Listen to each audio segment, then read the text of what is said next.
दोस्तों, मैं विपिन यादव बात करने जा रहा हूं शोमैनशिप सुभाष घई की। और सुभाष घई को शोमैनशिप क्यों कहा जाता था उसका विशेष विश्लेषण में देने के लिए बेताब हूं। क्यों बेताब हूं? क्योंकि 90 में पूरा तहलका मचा के रखा था। यूं तो कालीचरण, विश्वनाथ, गौतम गोविंदा, क्रोधी और विधाता और कर्ज, अगर बाकी छोड़ दिया है तो एक कच्छ को छोड़ दिया जाए तो 5 भार की प्रोडक्शन थी। और उनको यह समझ में आ गया था कि बड़े स्टार के साथ काम करना बहुत डिफिकल्ट होता है, कंट्रोल में नहीं होता है और समय भी बहुत जाता है, कॉम्प्रोमाइज भी सारी करनी पड़ती है। ये 6 फिल्मों का ग्राफ देखा जाए तो उनको अपना अंदाज समझ में आ गया था। वो एक धाकड़ धाक बनाना चाहते थे इंडस्ट्री में, जैसे कि राजश्री और अन्य प्रोडक्शन कंपनी, राजश्री का यश राज, बी.आर. चोपड़ा, ऐसे बैनर वो बनाना चाहता था और अपनी मर्जी के कास्टिंग करना चाहता था।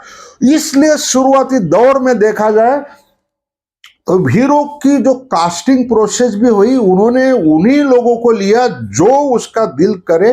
कहानी साधारण सी थी, लेकिन म्यूजिक का ऐसा बेताज बादशाह, म्यूजिक का बेताज बादशाह नहीं था, समझ बेताज बादशाह थी। उसके अंदर पूरा कंट्रोल। जब हीरो बन के उभर के आई, रिलीज हुई, तो किसी को बोलने की नौबत की जरूरत ही नहीं कि हीरो कितनी चली थी। और आगे उन्होंने एक कदम और बढ़ाया।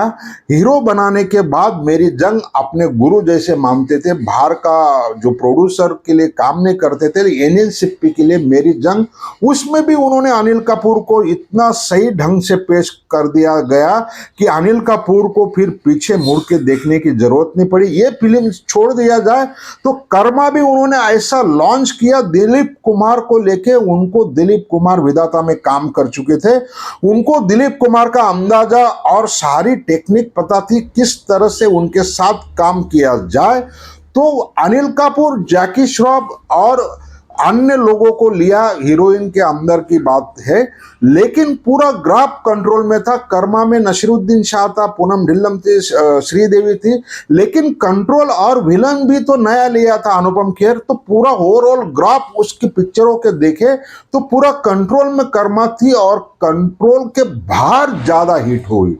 इतनी हिट हुई कि कर्मा का आज भी गाना बजता है, 26 जनवरी हो, 15 अगस्त हो। तो इतना तूफान और कुछ टेरिटरी अपने पास रखी थी, तो उनको राजश्री के स्टाइल से उनको काम करना था।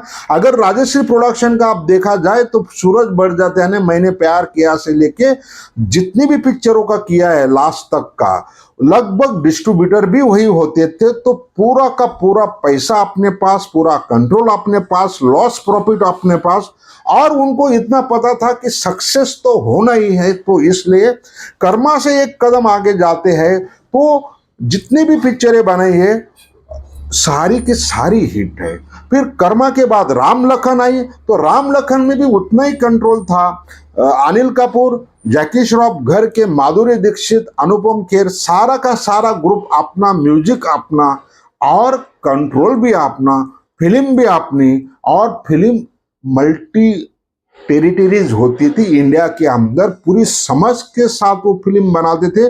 सुभाष घई की फिल्म डिस्ट्रीब्यूटरों को लेना मतलब चांदी हो जाना, वो इतनी आसानी से नहीं देते थे। और इसके बाद फिर सौदागर जब आई, सौदागर का भी वही हाल है। उन्होंने देखो दिलीप कुमार और राजकुमार को लिया, इनको कंट्रोल करना था, बाकी न्यू स्टार कास्ट। तो फिल्म का भी म्यूजिक वही था। और सौदागर के बाद फिल्म इंडस्ट्री के अंदर म्यूजिक इंडस्ट्री की बहुत बड़ी कंपटीशन आ गई थी। एक तरफ टी सीरीज, एक तरफ टिप्स और एक तरफ वीनस और एचएमई। इस मुकाबले में टी सीरीज ने धाकड़पन किया था कि कितना भी पैसा दे दो और राइट्स खरीद लो। और मैं बताता हूं, सौदागर के लिए बहुत कोशिश किया, लेकिन अपनी दाल नहीं गली। तो खलनायक के लिए 5 करोड़ टिप्स ने अपने म्यूजिक राइट खरीदे थे दोस्तों, और 25 करोड़ की डीलिंग हुई थी खलनायक के बाद। जितने भी पिक्चर बनेगी सुभाष घई की, इतना बड़ा अमाउंट बिल्कुल बड़े आराम से लिया। और खलनायक का इतना राइट्स था। अब सोचो म्यूजिक राइट 5 करोड़ में बन गया तो आधी कीमत में ही पिक्चर बन चुकी थी और फिल्म इतनी हिट थी। खलनायक ने जो फिल्म प्रॉफिट दिया वो किसी भी फिल्म ने नहीं दिया। अब सोचो उस जमाने में 25 से 30 करोड़ का प्रॉफिट पूरा इसी बेस से इंस्टीट्यूट बन गया था, अपना पूरा बेस बना लिया था। और सुभाष घई का नाम शोमैनशिप में इसलिए आ गया क्योंकि प्रोडक्शन, डायरेक्शन पूरा control, distribution, music right, film का सेंस, बिजनेस सेंस, ऐसे सारे सेंस को यूज करके शोमैनशिप बनता है आदमी। ये तो यूं नहीं बन गया सुभाष घई। सुभाष घई ने सारे फॉर्मूले बनाए। मैं खलनायक तक बात कर रहा हूं, हालांकि उनकी डायरेक्शन में लगभग 22 पिक्चर बनी, प्रोडक्शन में 30 पिक्चर बनी। खलनायक से लेके, हालांकि शाहरुख खान को भी उन्होंने परदेश में यूज हुआ और अन्य त्रिमूर्ति में भी उन्होंने लिया, ताल भी बनाई, लेकिन यहां तक गाड़ी थी। लेकिन इतना बड़ा इंस्टीट्यूट बना चुके थे कि उसको हिलाना नामुमकिन है। आज भी सुभाष घई ने फिर अपना एक दिमाग लगाया, इंस्टीट्यूट बना दिया, फिल्म इंस्टीट्यूट बना दिया उन्होंने, और वो इंस्टीट्यूट वो भी चला रहे, उनकी लड़की भी चला रहे। तो यूं नहीं सुभाष घई बन जाता आदमी। इस वीडियो को विशेष विश्लेषण के लिए, सटीक विश्लेषण के लिए कमेंट और लाइक नहीं बनेगा तो बात नहीं बनेगी।